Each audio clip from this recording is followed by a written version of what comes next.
নমস্কার।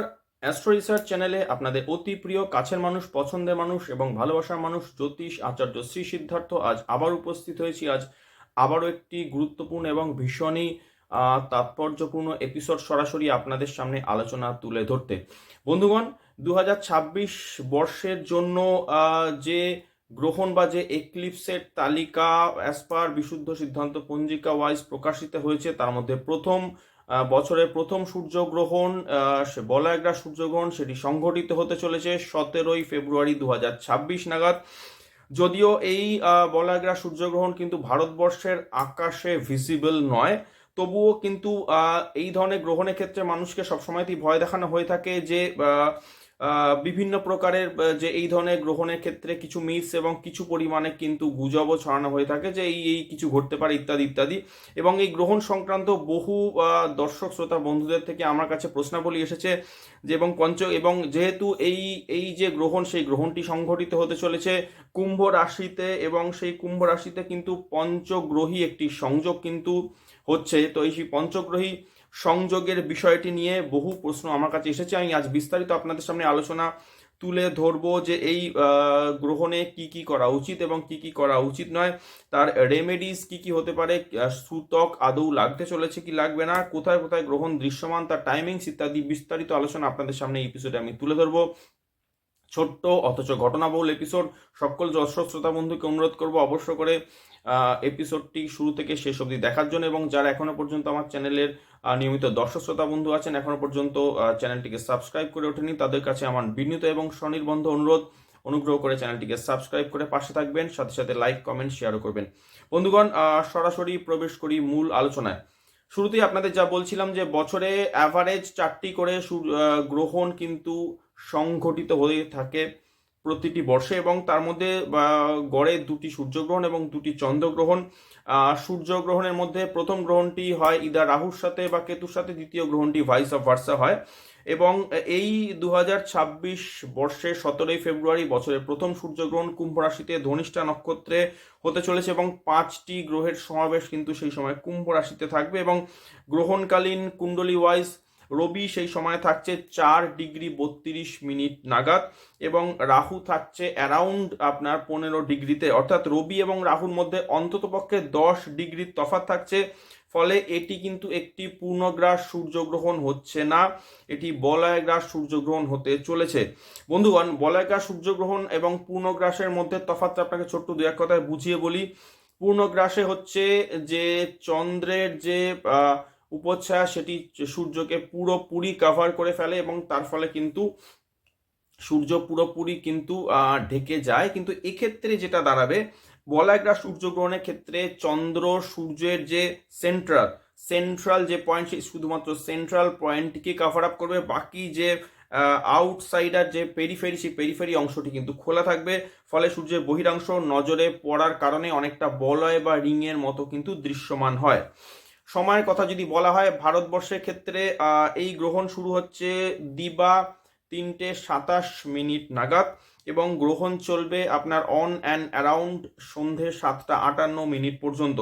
যদিও ভারতবর্ষে গ্রহণ দৃশ্যমান নয়, কিন্তু দক্ষিণ গোলার্ধের অনেকগুলি দেশে কিন্তু দৃশ্যমান হবে। যেরকমভাবে দক্ষিণ আমেরিকা মহাদেশের দক্ষিণাংশে, সেখানে চিলি, আর্জেন্টিনা, ফকল্যান্ড আইল্যান্ডস এবং আন্টার্কটিকাতে পুরোপুরি দৃশ্যমান থাকবে। এছাড়া আফ্রিকা মহাদেশের দক্ষিণাংশ যেরকম Lesotho, Namibia, Zimbabwe, Madagascar, Mauritius এবং সেশেলস দ্বীপপুঞ্জ কিন্তু দৃশ্যমান থাকবে।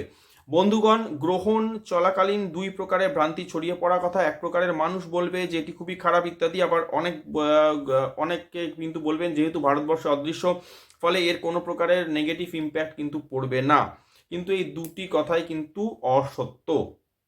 সূর্যগ্রহণ দৃশ্য হোক বা অদৃশ্য হোক, পৃথিবীতে বসবাসকারী সকল প্রাণী এবং জীবজগতের উপর এর প্রভাব কিছু না কিছু অবশ্যই পড়বে। অ্যাস্ট্রোলজিক্যালি কুম্ভ রাশিতে যেহেতু পঞ্চগ্রহী সমাবেশ এবং সূর্যগ্রহণ ধনিষ্ঠা নক্ষত্রে হতে চলেছে, সুতরাং আপনার হরোস্কোপ ওয়াইজ কুম্ভ রাশি আপনার ক্ষেত্রে যে ভাব রাশি হতে চলেছে বা যে ভাব রাশি আপনার চার্ট ওয়াইজ রয়েছে, তার উপর কিছু ক্ষেত্রে কিন্তু মিশ্রিত এবং কিছু ক্ষেত্রে বিরূপ প্রভাব কিন্তু অবশ্যই পড়ার কথা। সূর্য যেহেতু সৌরজগতের সব থেকে গুরুত্বপূর্ণ প্ল্যানেট এবং সূর্যকে সৌরজগতের রাজা, গ্রহগণের রাজা এবং জীবকুলের আত্মা বলা হয়ে থাকে এবং আমরা সকলেই কিন্তু সেই সূর্যের সন্তান। সূর্য না থাকলে আপনারা জানেন যে গোটা পৃথিবীতে কখনোই কিন্তু জীবন ধারণ সম্ভব হতো না। সূর্যের আশীর্বাদেই আমরা কিন্তু সুস্থ স্বাভাবিকভাবে জীবিত রয়েছি। সুতরাং যখন জীবজগতের আত্মার উপর গ্রহণ লাগছে তখন অবশ্যই এবং সে এবং অবশ্যই সূর্য যেহেতু সৌরজগতের রাজা, তো সুতরাং সেক্ষেত্রে তার কিছু ইম্প্যাক্ট আমাদের জীবনযাত্রার উপর, আমাদের উপর কিন্তু অবশ্যই পড়বে। সূতক নিয়ে কিছু কথা বলি। সূতক সময়কাল সূর্যগ্রহণের ক্ষেত্রে মোটামুটিভাবে 4 প্রহর হয়ে থাকে। 1 প্রহর অর্থাৎ 3 ঘন্টা, সর্বমোট 12 ঘন্টা সময় সূতককাল। যেহেতু ভারতবর্ষের ক্ষেত্রে গ্রহণ দৃশ্যমান নয়, ফলে কোনো সূতক নেই, ফলে ধার্মিক কার্য, স্পিরিচুয়াল অ্যাক্টিভিটিস যেরকম চলার কথা তেমনই চলবে। বিশ্বের যে সকল দেশে গ্রহণ দৃশ্যমান এবং যেখানে বহু হিন্দু মানুষ বসবাস করে তাদের জন্য সূতককাল মানতে হবে এবং ধার্মিক কার্য কিন্তু সেখানে ওই সূতককালে সম্ভব নয়।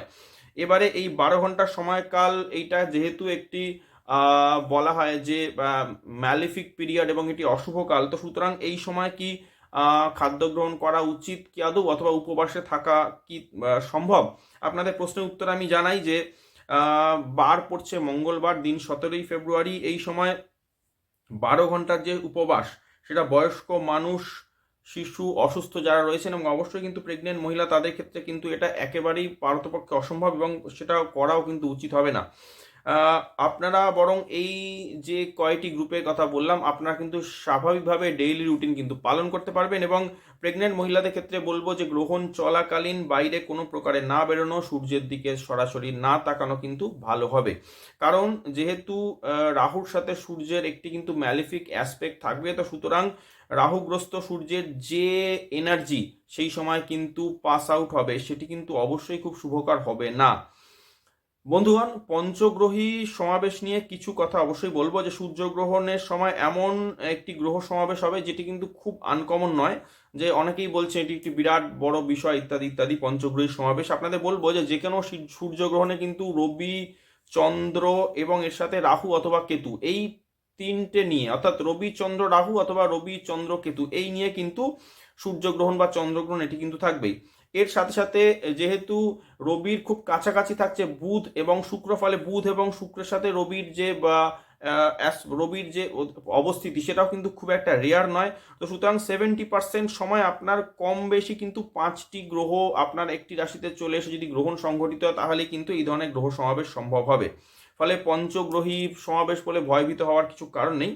তবে হ্যাঁ, একটি বিষয় নিশ্চয়ই আছে, সেটি হলো যে মঙ্গল 23শে ফেব্রুয়ারি থেকে কুম্ভ রাশিতে প্রবেশ করছে গ্রহণের জাস্ট 5 দিন পরে। এবং মূল বিষয় হলো মঙ্গল হচ্ছে সেই একমাত্র ম্যালিফিক গ্রহ যে গ্রহণ সংঘটিত হওয়ার পরে গ্রহণ বিন্দুকে প্রথম ক্রস করবে। আপনাদের আরেকবার বলি, গ্রহণ যে পয়েন্টে সংঘটিত হবে কুম্ভ রাশিতে, সেই পয়েন্টকে প্রথম ক্রস করবে কিন্তু মঙ্গল, এবং সেটাও গ্রহণের 5 দিন পরে। এবং যেহেতু গ্রহণের ফলাফল আমরা বিচার করি দুটি আঙ্গিক দিয়ে, 1 নম্বর হচ্ছে গ্রহণের স্থান কোন প্ল্যানেট প্রথম ক্রস করছে, 2 নম্বর হচ্ছে সেই প্ল্যানেট বেনিফিক অথবা ম্যালিফিক।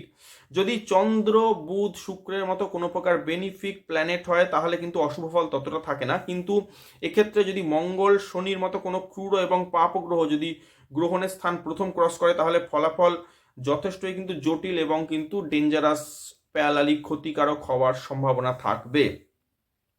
এখানে উল্লেখযোগ্য আপনাদের বলবো যে সূর্যগ্রহণের ঠিক 13 থেকে 14 দিনের মাথায় সিংহ রাশিতে পূর্ব ফাল্গুনী নক্ষত্রে একটি পূর্ণগ্রাস চন্দ্রগ্রহণ সংঘটিত হতে চলেছে 3রা মার্চ, এবং যেটি কিন্তু পুরো ভারতবর্ষে দৃশ্যমান। এটি কিন্তু যথেষ্ট একটি রেয়ার ঘটনা। আপনাদের বলবো যে 15 দিনের সময়কালের মধ্যে একটি সূর্যগ্রহণ এবং তারপর একটি কিন্তু চন্দ্রগ্রহণ হতে চলেছে। এবং চন্দ্রগ্রহণের 10 দিন আগেই মঙ্গল সূর্যগ্রহণের বিন্দু স্থানকে ক্রস করে যাবে এবং সূর্যগ্রহণ সংঘটিত হচ্ছে ধনিষ্ঠা নক্ষত্রে, যা আপনাদের বললাম, এবং সেটিও কিন্তু মঙ্গলের নিজ নক্ষত্র, এবং এটিও কিন্তু অবশ্যই একটি আনইউজুয়াল বিষয়। প্রশ্ন এবারে হলো যে ইম্প্যাক্ট কাদের কাদের উপর পড়তে চলেছে। দেখুন, যাদের ক্ষেত্রে কুম্ভ রাশি, আমি তো আগেও বলেছি, তাদের উপর প্রভাব কিন্তু পড়বেই। এছাড়াও যে কয়টি প্ল্যানেট গ্রহণ স্থানে পঞ্চগ্রহী সমাবেশ করছে, অর্থাৎ আপনাদের বললাম যে রবি রয়েছে, চন্দ্র রয়েছে, রাহুকেতু নিজস্ব কোনো রাশি নেই, আর তার সাথে রয়েছে বুধ, শুক্র এবং আপনার ক্ষেত্রে মঙ্গলকেও যদি ধরা হয়, তো এই কটি প্ল্যানেটের যে নিজস্ব রাশি সেইগুলিও কিন্তু প্রভাবিত হবে। এবং যাদের চন্দ্র জন্মকালীন ধনিষ্ঠা নক্ষত্রে আছে তাদের উপর এই গ্রহণের কিন্তু বিশেষ রূপে প্রভাব পড়তে চলেছে। জেনারেল পাবলিকের উপর প্রভাব তেমন কিছু পড়বে না। ফলে উপরোক্ত সেন্সিটিভ রাশির লোকজন এবং যাদের মঙ্গলের মহাদশা চলছে, শুধু তাই নয়, এই গ্রহণের আশেপাশে যাদের মহাদশা, অন্তর্দশা এবং প্রত্যন্তর দশা প্রতিকূল চলছে, তাদের উপর কিন্তু গ্রহণের বিশেষ প্রভাব পড়তে চলেছে। এবারে প্রশ্ন হলো, গ্রহণ চলাকালীন আমাদের কি কি করা উচিত এবং কি কি করা উচিত নয়। দেখুন, গ্রহণ পিরিয়ড ভারতীয় সময় দুপুর 3:27 থেকে শুরু হয়ে সন্ধ্যে 7:58 অবধি সময় থাকছে। যদিও ভারতবর্ষের দৃশ্যমান নয়, কিন্তু তবুও কিন্তু একটা ইম্প্যাক্ট পড়বে আপনাদের, যে আমি শুরুতেই যেটা আলোচনা করলাম। তো সুতরাং এমন কিছু কাজ আপনারা এড়িয়ে চলুন যাতে সামান্যতম রিস্ক রয়েছে। বুঝিয়ে বলি, আপনাদের যদি কোনো প্রকারের ডেঞ্জারাস প্রফেশন থেকে থাকে বা ডেঞ্জারাস কোনো হবি আছে, তাহলে সেই সময়টি অর্থাৎ দুপুর 3:30 থেকে সন্ধ্যা 8টা পর্যন্ত সময় অবশ্যই কিন্তু সতর্কভাবে থাকার চেষ্টা করুন। ধরে নেওয়া যেতে পারে আপনাকে ড্রাইভিং করতে হয়, তাহলে এই সময় সতর্কভাবে ড্রাইভিং করুন, কারণ এই সময় ছোটোখাটো মিস্টেক থেকে বড় কিন্তু দুর্ঘটনা বা অ্যাক্সিডেন্টের সম্ভাবনা থাকতে পারে বা হতেই পারে। চেষ্টা করবেন কোনো প্রকারের ইম্পর্টেন্ট ডিসিশন এই সময় না নেওয়ার, কোনো প্রকারের ডিল সাইন না করার, অথবা ভাইটাল কোনো প্রকারের ফিনান্সিয়াল ডিসিশন এই সময় না নেওয়ার। কোনো প্রকারের ভাইটাল পারচেস বা কোনো প্রকারের ভাইটাল সেলস ডিসিশন, যারা লং টার্মে যার ইম্প্যাক্ট পড়তে চলেছে, এমন কোনো অ্যাক্টিভিটিস এই গ্রহণের ওই যে 4 ঘন্টা যে সময় বললাম 3:30 থেকে প্রায় 8টা পর্যন্ত, সেই সময় না করতে পারলে মঙ্গল। গ্রহণের প্রভাব নিয়ে কিছু কথা বলা যাক। সূর্যগ্রহণের প্রভাব কিছুটা বেশি সময় ধরে থাকে এবং চন্দ্রগ্রহণের ক্ষেত্রে তা কিছু কম সময় ধরে মহাকাশে বিদ্যমান থাকে। ছোট করে বুঝিয়ে বলি, একটি সূর্যগ্রহণের প্রভাব সর্বাপেক্ষা পরবর্তী সূর্যগ্রহণ অবধি কিন্তু কাজ করে, অর্থাৎ পরবর্তী 6 মাস। যেহেতু আপনাদের বলেছি বছরে অ্যাভারেজ 2টি করে সূর্যগ্রহণ এবং গড়ে 2টি করে চন্দ্রগ্রহণ কিন্তু মহাকাশে হয়ে থাকে। তো সুতরাং একটি সূর্যগ্রহণের প্রভাব পরবর্তী সূর্যগ্রহণ অবধি কিন্তু কম বেশি বিদ্যমান থাকে। কিন্তু তবুও আমি বলবো যে অন্তত সূর্যগ্রহণের পরবর্তী 1 মাস পর্যন্ত প্রভাব সর্বাপেক্ষা বেশি থাকবে।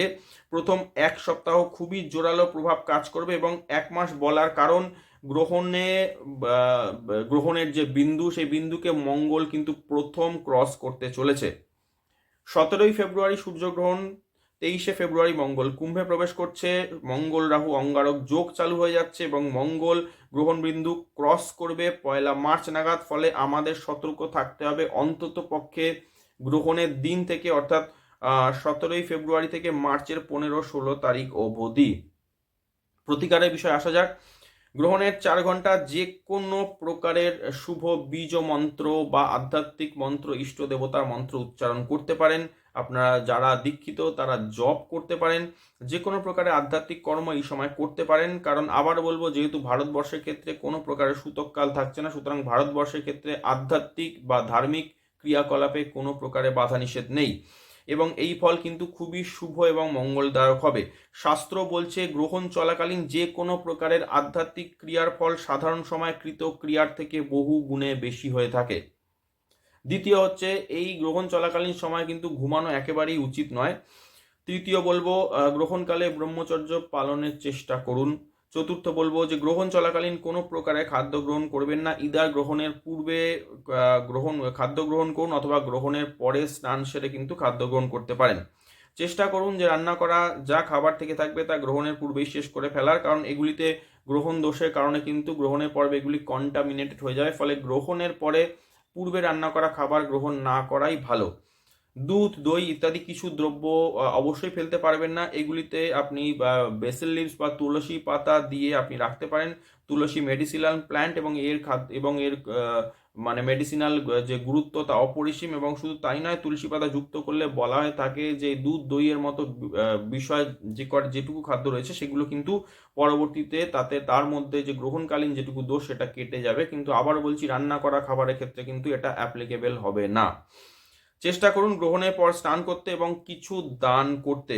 যারা নিডি পিপল, যারা বিকলাঙ্গ, যারা ডিসেবলড এবং যারা বয়স্ক লোকজনদের কিছু দান করুন। পারলে কোনো প্রকারে খাদ্যশস্য, সবজি বা খাদ্য দ্রব্য দান করতে পারলে ভালো।